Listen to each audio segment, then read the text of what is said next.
So the BBC had a report earlier today about militant veganism. This isn't a subject I often discuss. To be honest, I don't give it a huge amount of thought, but looking at this video got me reflecting a bit on where I lie with this, basically. So the report was about militant vegans vandalizing farms, using violence against farmers, sending death threats, calling the farmers rapists and murderers. Um, the farmer, woman farmer, she said that it was hurtful because she knows that she looks after her animals. Um, Now, one of the vegan people was interviewed, and he made these analogies with the transatlantic slave trade. And he was talking about, I'm sure there were slave owners didn't like um, being challenged either, and they didn't like their business being compromised and so on. So he was making this analogy with the transatlantic slave trade. Anyway, the majority of comments were against the vegans, and the consensus seemed to be that along the lines of we respect what vegans believe in, but not their militant tactics. There were a few people, it has to be said, complaining about the fact that BBC was showing what they argued was a minority of extremists. Now, to be fair, that may be the case.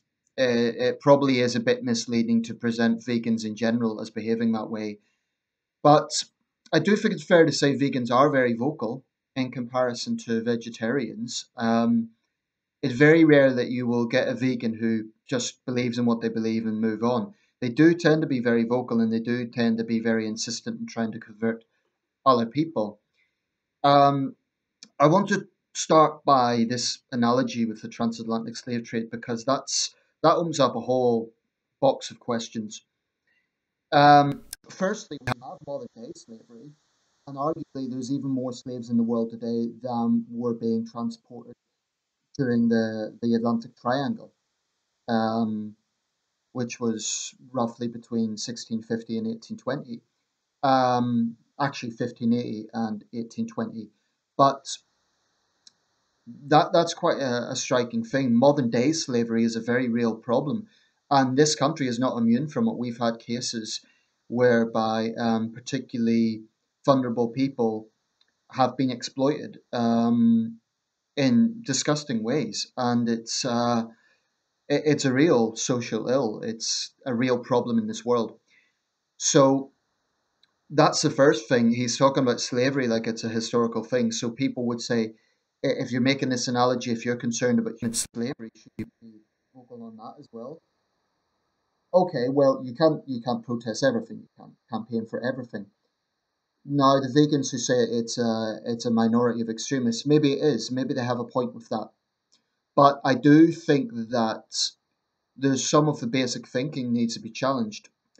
If there's some common sense issues here, if every single person stopped eating meat, well, actually, when you think about it, veganism is absolutist, right? So they're against all animal products. It isn't just about meat. It's about milk, it's about butter, it's about anything at all that is extracted from an animal, even if the animal is still alive. So that includes milk and butter, right? If you stop all those things, what then happens to domesticated animals? What happens to millions of domesticated animals? Do you simply release them into the wild and hope for the best? I mean, I think that in their absolutism, they're not thinking these things out. Um, what happens then? Do they? How do you get a domesticated animal to deal with the wild? Where there's potentially predators, where they wouldn't have the mechanisms to defend themselves because they've been domesticated and they've been used for a purpose. Another question is if they're going to be absolutists on this, in other words, if they're going to say animals have rights equal to humans, because that is the narrative that they put out.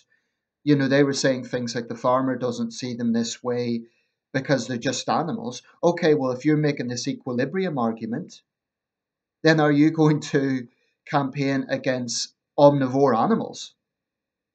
You know, any animal that eats other animals, are you going to stop them from eating other animals, even though that's what they do to survive? In point of fact, there are people that have to eat meat to survive in remote areas in parts of northern Canada, in parts of northern Scandinavia. That's a very stable part of the diet, and they don't have access to this sort of, to put it plainly, tree hugging, uh, vegan approved specialist diet. That's not reality for a lot of people. They just don't have access to it, so they're assuming that all people are in the same boat as well, that all people just choose to eat meat. There are people actually that have to eat it because A, there's nothing else. There's people who actually need meat for health reasons, and this is not an exaggeration. Meat provides protein and iron that certain other foods do not. Now, granted, you get vegetables that might provide that as well, but if you completely cut meat, I mean, look, I'm not a dietitian, I'm not an expert on this, but from what I've heard, um, you do need meat in as part of a stable diet. There's some scientific consensus for that. On the other hand, you do get people who have led healthy and strong lives whilst just being vegans, and you get examples of that in religion. So I suppose that would be the counter argument. Um, but my concern is that you're tampering with nature. You're tampering with the natural development of things. Human civilization, built up domestication of animals over millennia. If you tamper with that, you're tampering with the natural process. Human beings are part of the food chain, and we have controlled it as much as any other animal species. In fact, far more so. Um, so I do take issue with that.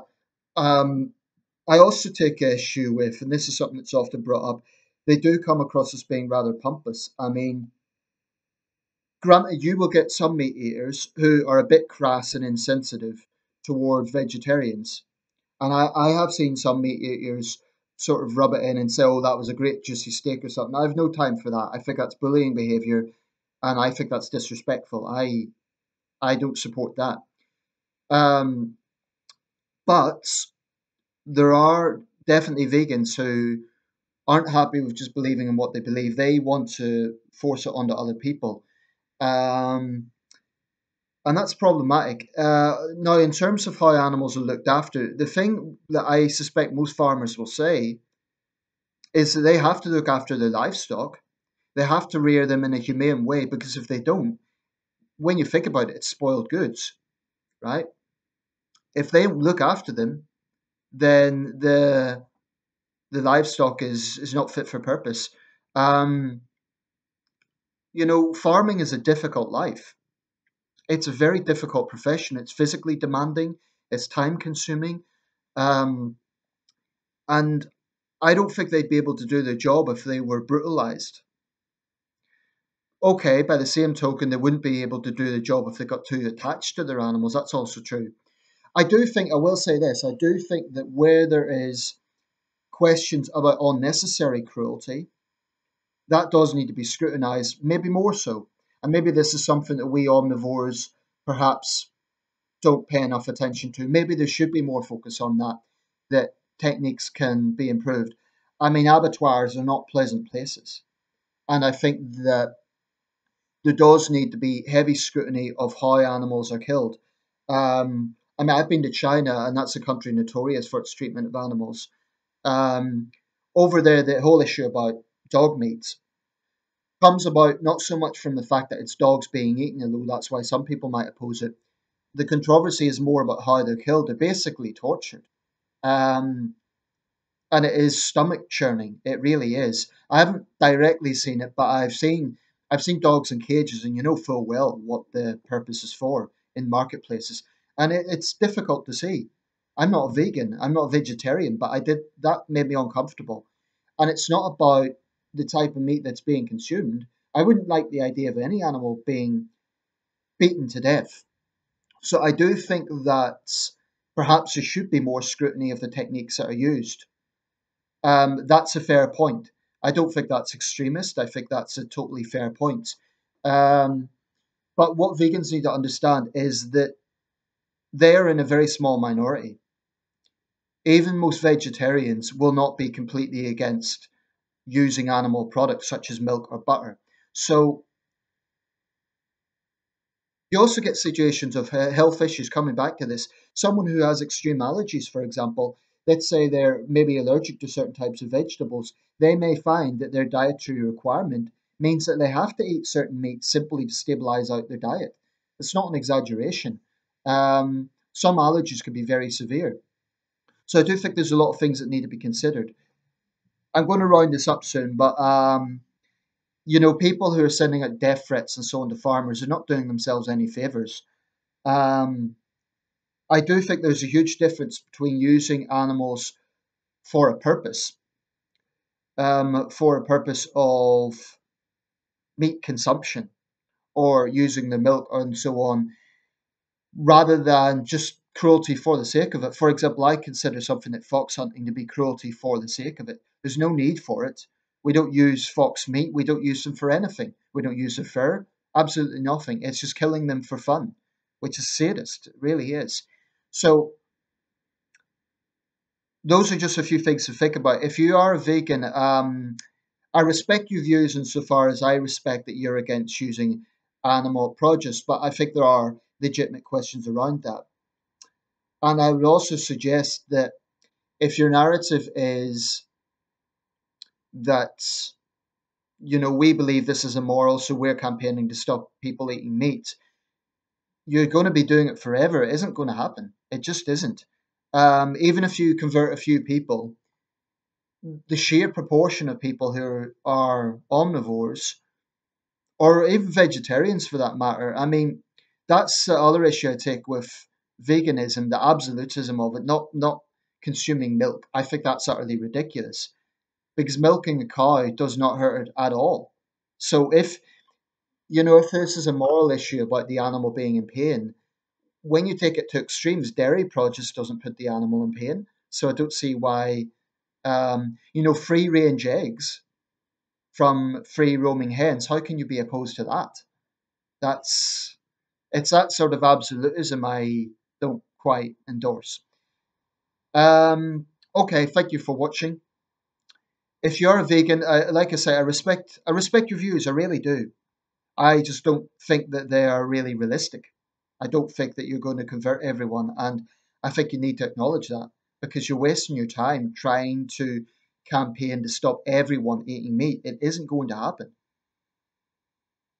Not to mention the fact in certain cultures, and okay, I'm not one to say that culture justifies anything, but just on the point of reality, in certain cultures, meat consumption is a big part of their culture. It's a big part of their cuisine. So how do you tackle that one? I would suggest probably in most cultures, meat plays at least some role.